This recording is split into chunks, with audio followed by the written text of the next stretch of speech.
Hey, I have some contemplations to offer on collective and generational identity.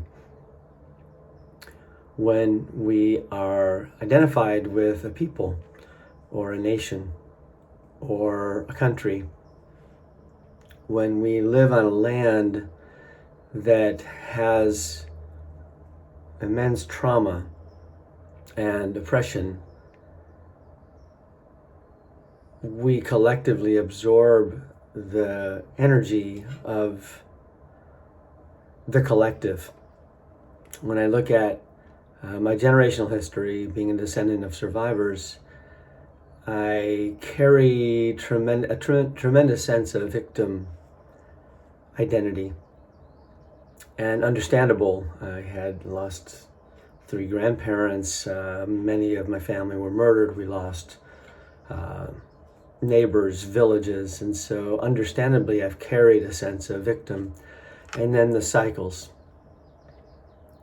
So what happens with victimhood in the aftermath? Do we find peace? Do we find tolerance? To what degree or how does our anger move in us? How does our fear move in us? The sense of persecution. Do we then become oppressors and persecutors?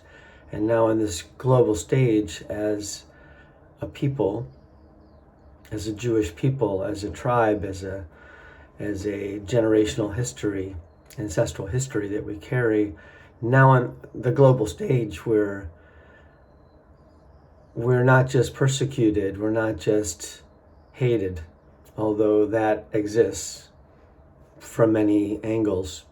We're now oppressors to whatever degree we identify with the state, and I'll speak in consciousness rather than in political terms, of Israel. Now, as a Jewish person growing up, it wasn't just Israel as a state that was powerful in the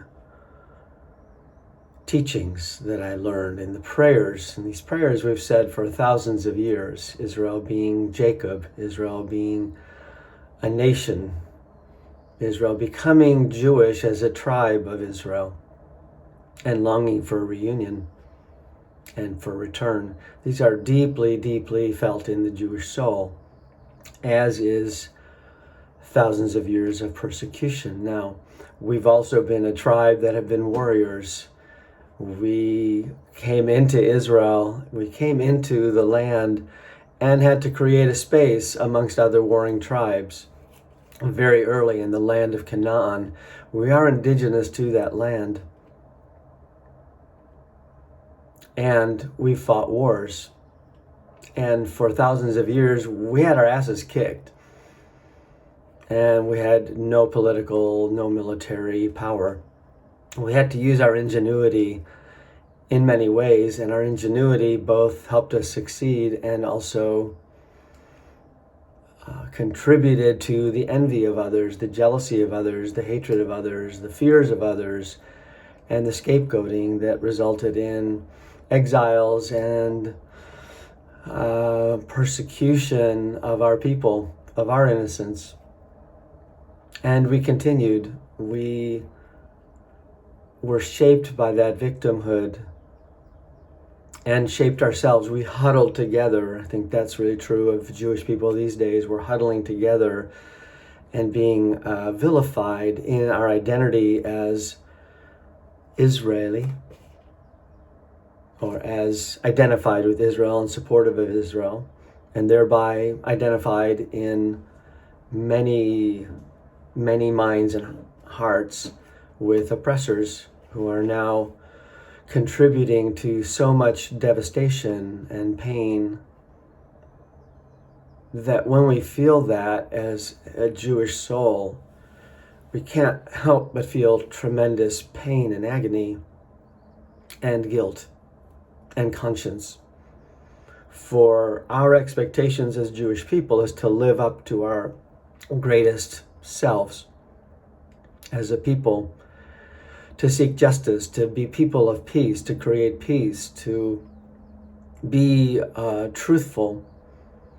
And so the conflicts within identity in the collective sense and the generational sense are tremendous. They're in our minds at this time in very complex and cognitively dissonant places. Now we can take a stance of the right or the left, and that, birds don't fly with one wing. And for me, I have to be comprehensive. Just as there is beauty in the world, there's horror in the world. So much beauty in the world, and so much horrible in this world. And of course, it's way beyond Jewish identity. Israel, Gaza extends into all the wars we see and all the oppressive regimes that we know of in this crazy ass world. So how do we integrate that? Well, I believe that we need to hold the narratives in as wide a ways as we can.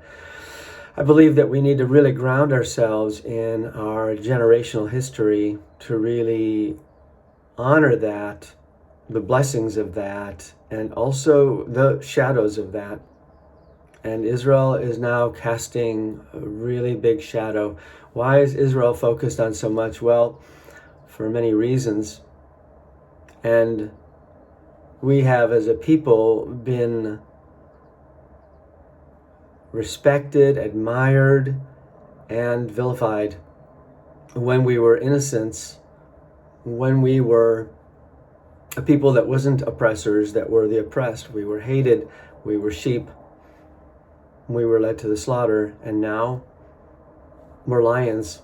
The Lion of Judah is roaring, and the echoes of that roaring are creating devastation. We're like, Israel is like Mickey Mouse fighting the broomsticks, and the broomsticks keep multiplying.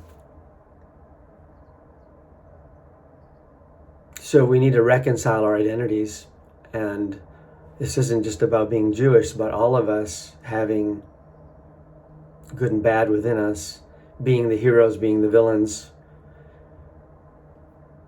being powerful, being powerless, being afraid and being angry, being ashamed and projecting that shame into blame. We all have these cycles in us, yeah? So I'm a psychotherapist. I look at these cycles. I look at the cycles that are within couples. I look at these cycles that are within ourselves. And reconciling those is a process, right? Thesis, antithesis, synthesis. So we have this polarity within us, these polarities, male, female, good, bad, right, wrong, right, left. And is reconciling these and integrating these. That's the great task. Is opening up, is grounding and opening up to a greater consciousness that includes all these aspects of ourselves, light and shadow, fear and faith. So that's my share for today. I hope this has been interesting, useful. If you stayed all the way through this, I have to acknowledge your attention span. And thank you very much. Please feedback, comment, like this page if you're looking at this on YouTube. And I'd love to hear from you about your own generational cycles, what you see, your own collective trauma, your own collective grief. And that's really what I'm speaking to.